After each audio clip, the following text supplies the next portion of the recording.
ready to uncover the untold secrets behind that bumbling, gadget-filled detective? Today, we're diving deep into Inspector Gadget's hidden history. 15 revelations you never saw coming. 15. The mustache that could have been.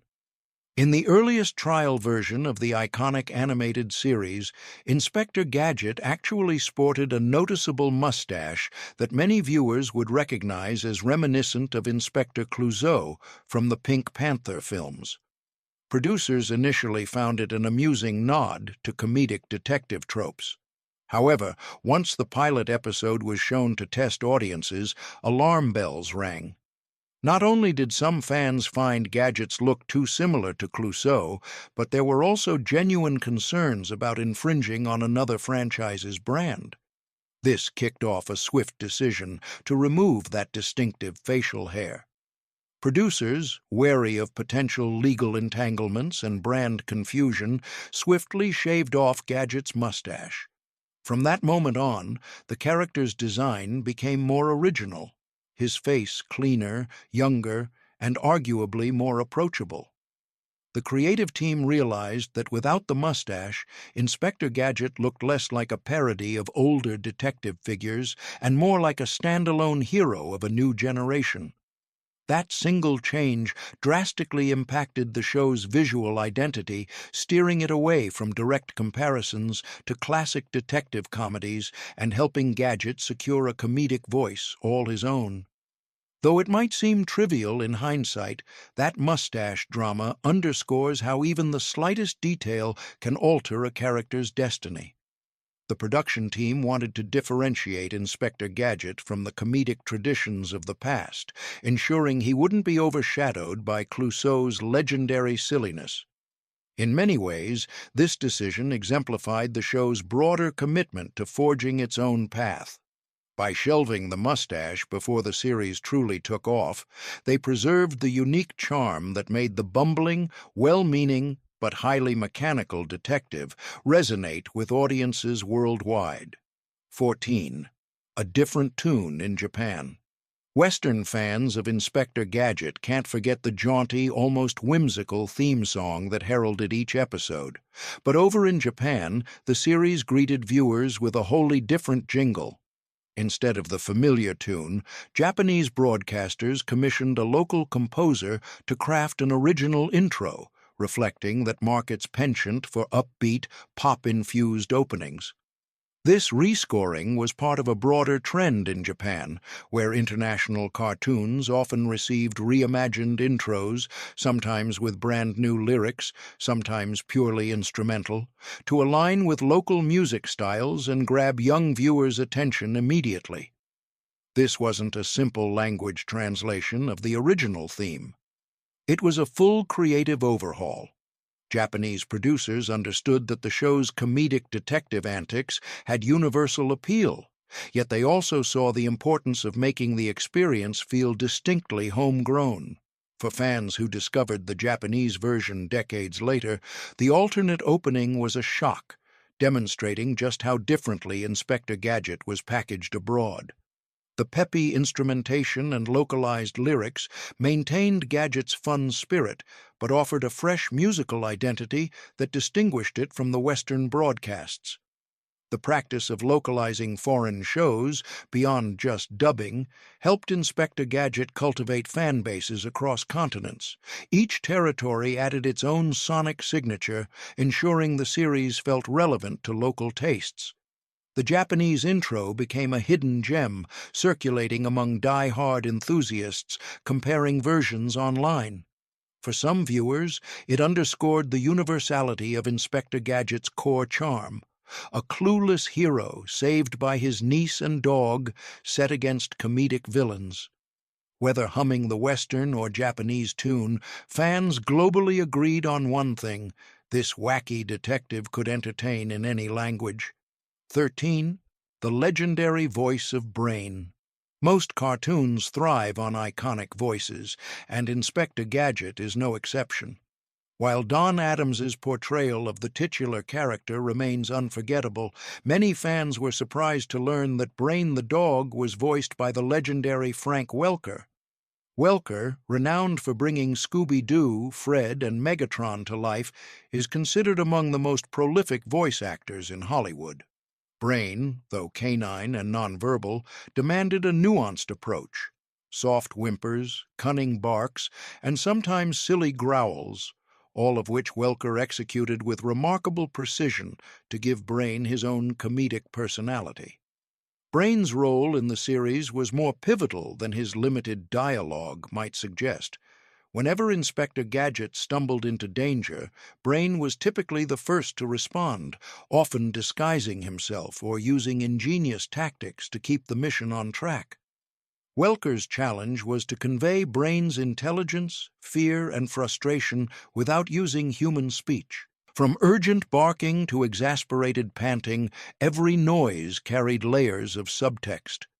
The contrast between Gadget's obliviousness and Brain's quick thinking became a comedic staple, relying on Welker's expressive skill set to sell the gag. Welker's involvement linked the show to a wider universe of beloved cartoon characters, granting Inspector Gadget additional credibility during its initial run.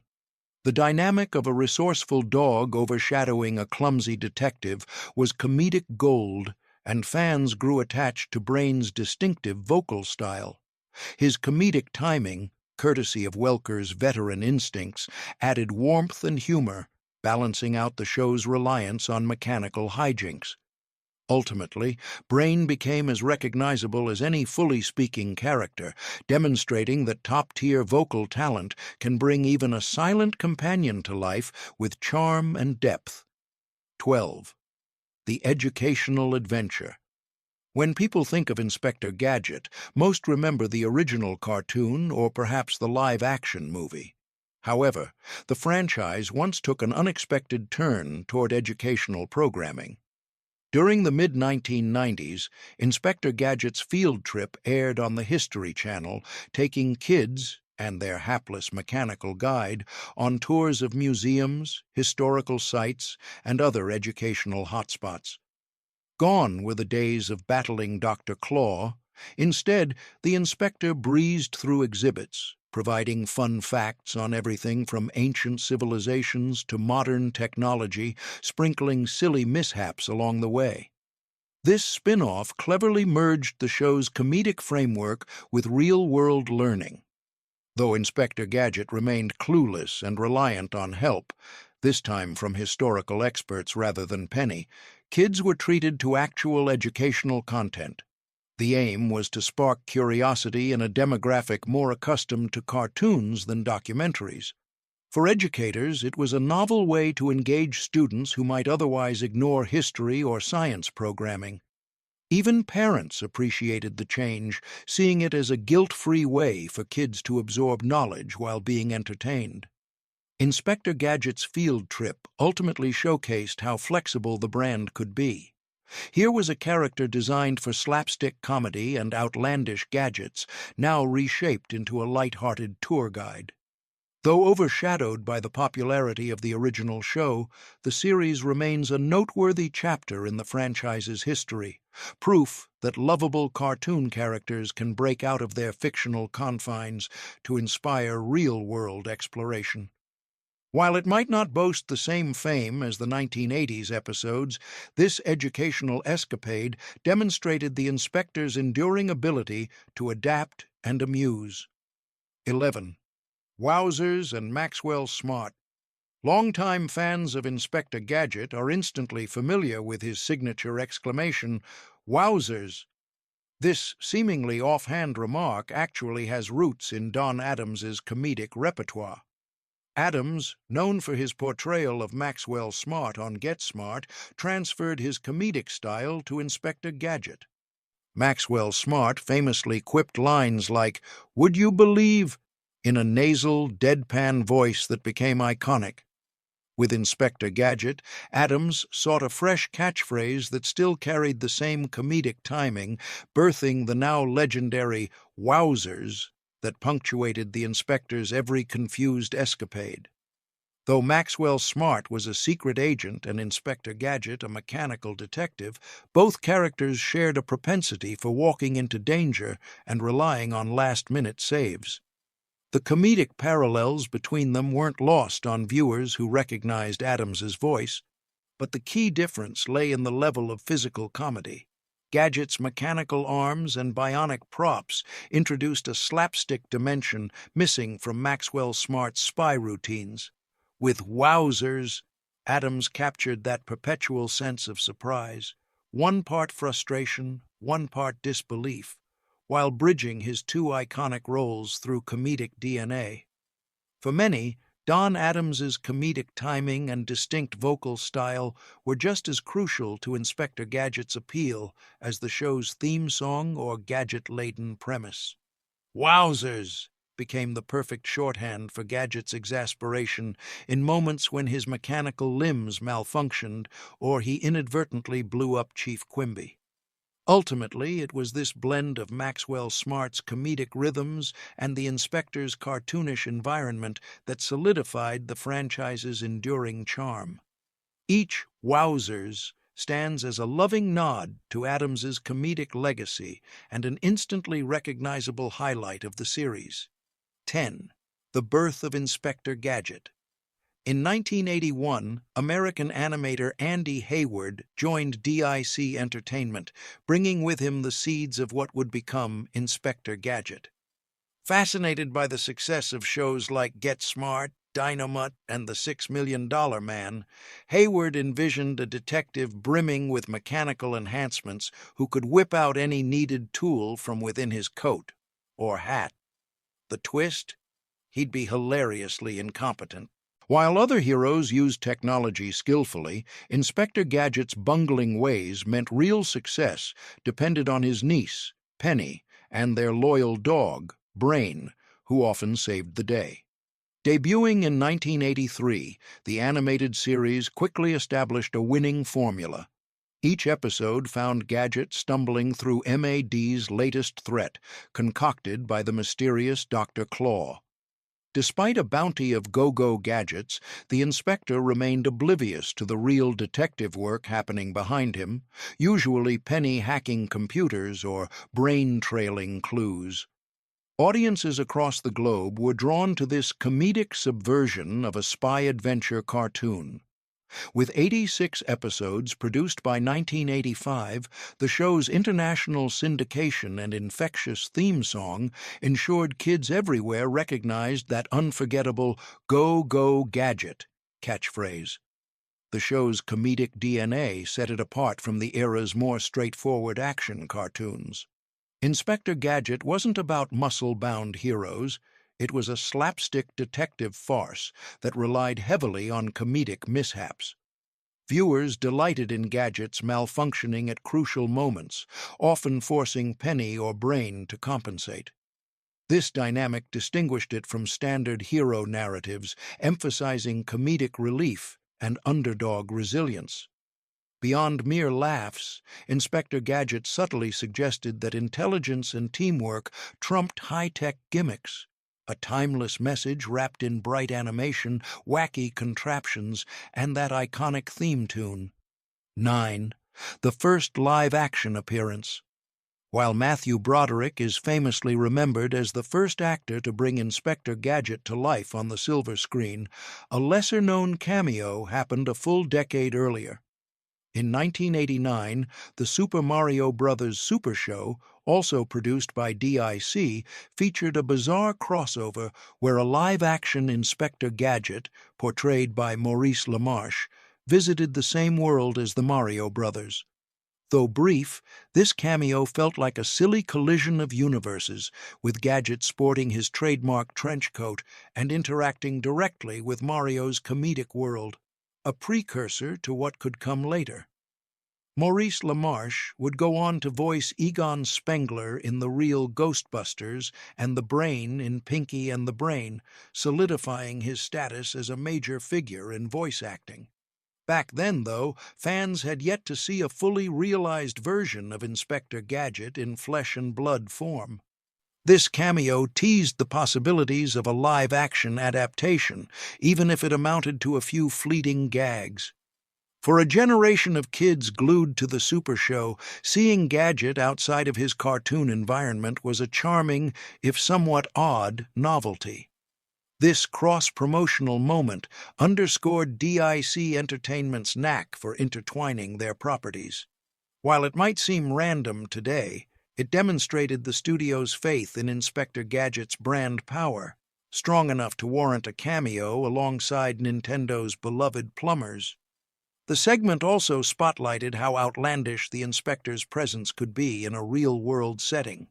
In hindsight, that cameo laid groundwork for the eventual 1999 movie by showing that audiences were at least intrigued by a human performer donning Gadget's hat.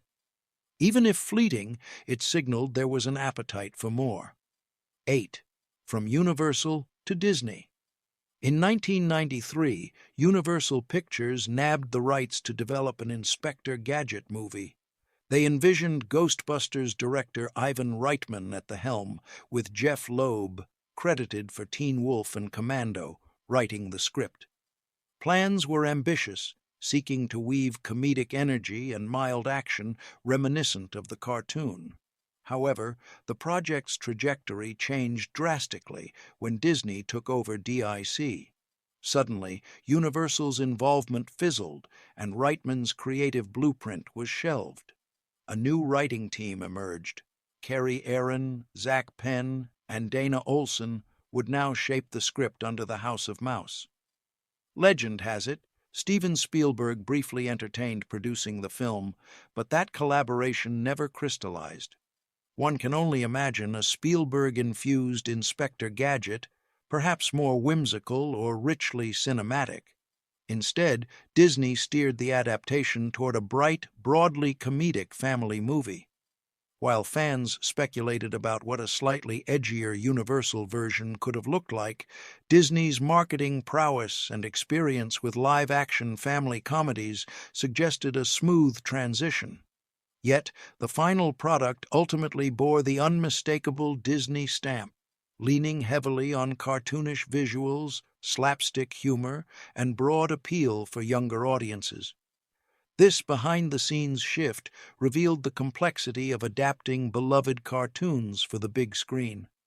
When Universal stepped aside, the tone and direction changed, highlighting how crucial a studio's involvement is in shaping the creative vision. Disney bet on audience nostalgia, doubling down on comedic spectacle rather than the subtle spoofs or sharper comedic edges that might have arisen elsewhere. In the end, while Reitman's Inspector Gadget remains a fascinating what-if, the Disney-driven version became the definitive cinematic take, for better or worse, introducing the bungling detective to new generations. 7. A whirlwind of casting choices. Picking the perfect Inspector Gadget was no small feat. Early casting rumors read like a who's who of 1990s comedy. Jim Carrey, Mike Myers, Adam Sandler, and Jerry Seinfeld were all floated as possibilities. Tom Hanks, Mel Gibson, and Kevin Kline popped up too. Steve Martin or Chevy Chase also found themselves on certain shortlists when Spielberg was briefly in the mix. Each actor promised a unique comedic flair, a mashup of slapstick and quippy charm. Yet scheduling conflicts, creative differences, or simply directorial vision whittled down the choices over time. Brendan Fraser briefly emerged as a studio favorite. Hot off Encino Man and on his way to George of the Jungle, Fraser exuded goofy physical comedy that might have suited a bungling inspector. However, he chose to swing from vines instead, turning down the role. That opened the door to Matthew Broderick, long cherished for Ferris Bueller's Day Off. Disney believed Broderick's mild-mannered comedic approach would resonate with families, hoping that a certain nostalgic affection would draw viewers in. Whether that gamble worked remains an ongoing debate among fans. Broderick's performance offered an earnest, somewhat understated Inspector Gadget, perhaps more subdued than fans of the hyper-energetic cartoon expected. Some critics argued the role demanded a bigger physical comedian like Jim Carrey, whose over-the-top style might have meshed better with whirling gadgets. Others defended Broderick's calm persona, saying it underscored Gadget's clueless sincerity. Regardless, the extensive casting search indicates how seriously Disney took the adaptation. They wanted a household name to anchor the film, banking on star power to transform a beloved but aging cartoon into a live-action summer hit. 6. The other key players. While Inspector Gadget's casting took center stage, the supporting roles stirred plenty of speculation too. For Dr. Claw, the series' infamous villain, names like Tim Curry, Jack Nicholson, and Dennis Hopper were thrown around. In the end, Rupert Everett assumed the role. Known for suave comedic turns, Everett's regal accent and polished manner brought a sophisticated spin to the typically hidden-faced adversary. Some fans missed the menacing mystery of the original cartoon, where Dr. Claw's visage was never shown. Nevertheless, Everett's portrayal delivered a refined villain whose sarcastic glint contrasted Gadget's naivete. Michelle Trachtenberg stepped in as Penny after a rumored offer to Lindsay Lohan didn't materialize. Best recognized for Nickelodeon's The Adventures of Pete and Pete, Trachtenberg gave Penny a sweet but tech-savvy edge, mirroring the cartoon's portrayal of a resourceful niece overshadowed by her uncle's antics. Meanwhile, the Gadgetmobile, now a wisecracking car, got a big personality courtesy of comedian D.L. Hewley. Eddie Murphy and Chris Tucker had been considered too, and Hewley's comedic style gave the film a little extra flair, capitalizing on late 90s sensibilities for sassy sidekicks. One new character was Dr. Brenda Bradford, the scientist responsible for turning John Brown into Inspector Gadget. Initially offered to Cameron Diaz, the part eventually went to Jolie Fisher. Her on-screen chemistry with Broderick was designed to anchor the story in a quasi-romantic subplot, albeit overshadowed by cartoonish gags. Most nostalgically, the original voice of Inspector Gadget, Don Adams, provided cameo vocals for Brain, a small tip of the hat to longtime fans. This ensemble highlighted how the film aimed to fuse fresh elements with callbacks to the source material. 5. A director's unusual credentials. After finalizing the cast, Disney turned to finding a director. At one point, the idea of Martin Scorsese directing a gritty take on Inspector Gadget was bandied about, which seems surreal in retrospect. The Farrelly brothers, famous for There's Something About Mary and Dumb and Dumber, were also considered, potentially injecting more raucous humor. Yet these discussions fizzled. Instead, the job went to David Kellogg, whose primary claim to Hollywood fame was Cool as Ice, the 1991 hip-hop drama starring Vanilla Ice. It was an unconventional choice for a family-friendly Disney adaptation. What truly led to Kellogg's hiring was his work directing an American Express ad campaign featuring Jerry Seinfeld and an animated Superman. These commercials, known for their playful narrative style and quirky humor, impressed Disney executives looking for someone who could blend cartoonish energy with live-action pacing. They believed Kellogg's background in advertising, where every shot must be eye-catching, would translate well to Inspector Gadget's gadget-laden spectacle. And in fairness, the movie's bold color palette, flashy sets, and rapid-fire visual gags bore the stamp of Kellogg's commercial aesthetic. Critics were divided on the final product, yet the film's frenetic, almost ad-like pacing was impossible to ignore. Some viewers appreciated how it captured the cartoon's slapstick essence, while others felt the narrative lacked coherence. Regardless, Kellogg's style injected the movie with a certain zip, hitting comedic beats in quick succession, much like short-form commercials do. Although it might not have achieved the timeless appeal Disney envisioned, it showed how an unconventional directorial background can shape a project's tone. The film remains a curious example of commercial sensibilities meeting family adventure. Fourth, Stan Winston's animatronic wizardry. Amid the comedic frenzy, one element fans still admire is the practical effects work supervised by Stan Winston. Famed for groundbreaking contributions to Terminator 2, Judgment Day, and Jurassic Park, Winston's team tackled the challenge of bringing Inspector Gadget's offbeat contraptions to life. The Inspector's extendable arms, pop-out gadgets, and even small mechanical flourishes were carefully crafted in physical form rather than relying solely on CGI, a testament to Disney's desire for tangibility in a comedic cartoon adaptation. These props allowed for genuine on-set reactions and comedic timing.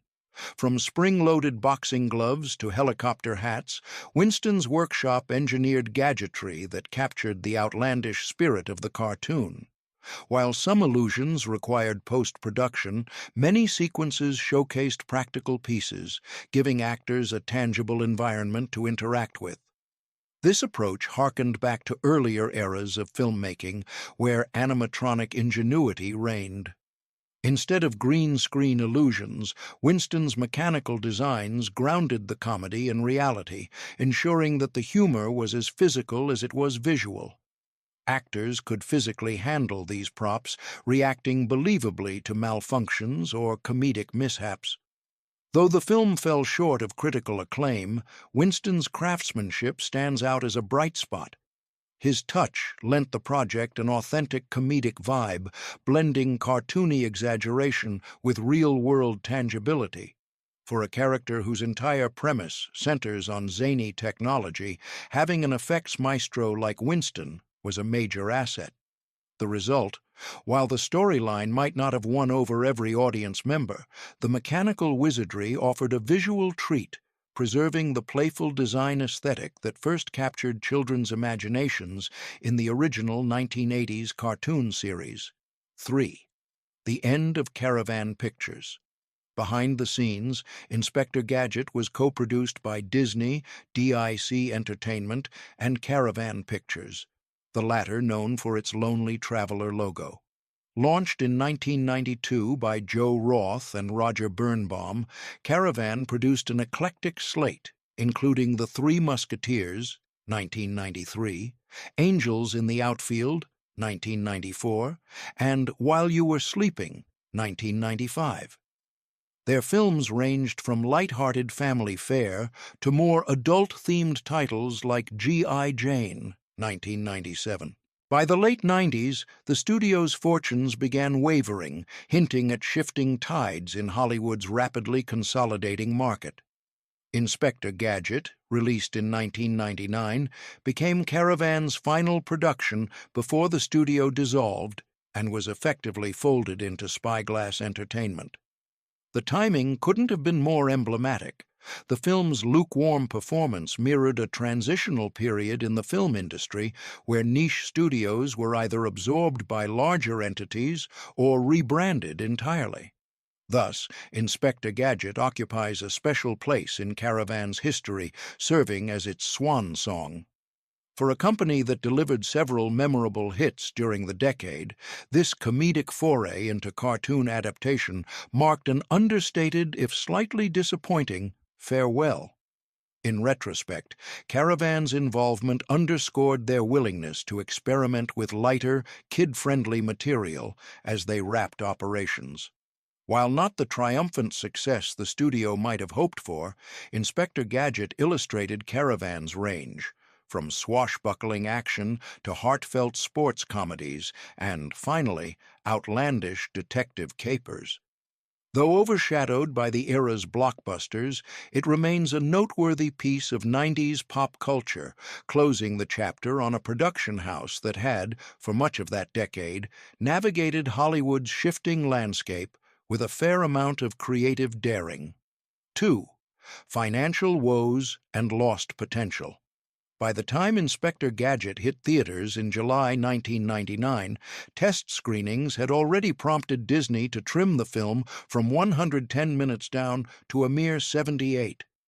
The final cut earned around $134 million at the global box office on a $90 million production budget, which might sound respectable.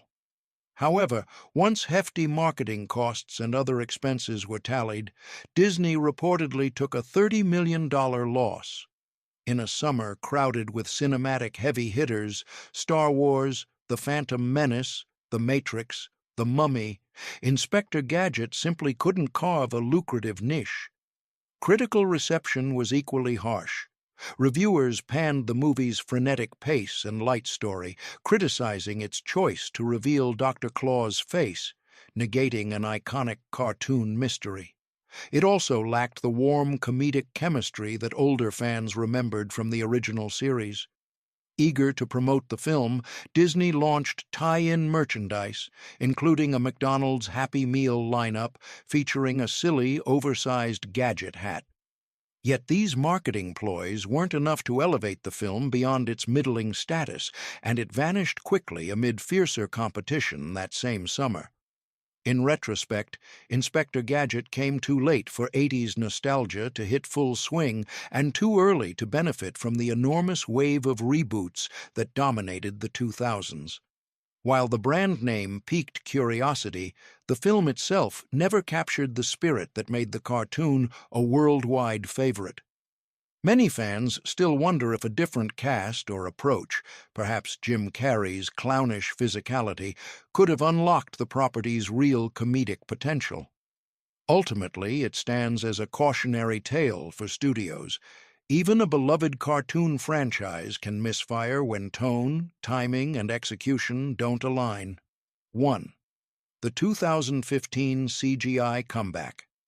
Despite the live-action detour, Inspector Gadget found renewed life in 2015 with a CGI animated reboot produced by DHX Media and streamed on Netflix.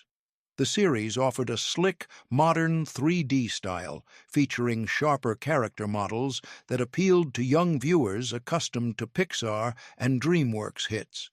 While nostalgic fans missed the traditional animation that defined the 1980s series, the reboot aimed to recapture the spirit of comedic mishaps and improbable gadgetry that first won hearts decades earlier. It was a fresh experiment to see if the world still needed a bungling mechanical detective. In this new rendition, Penny played a more active role, often outsmarting Dr. Claw's schemes with her high-tech savvy. Brain returned as the tireless canine sidekick, his near-human intelligence woven into the comedic fabric. The storylines remained simple and episodic, perfect for a short binge.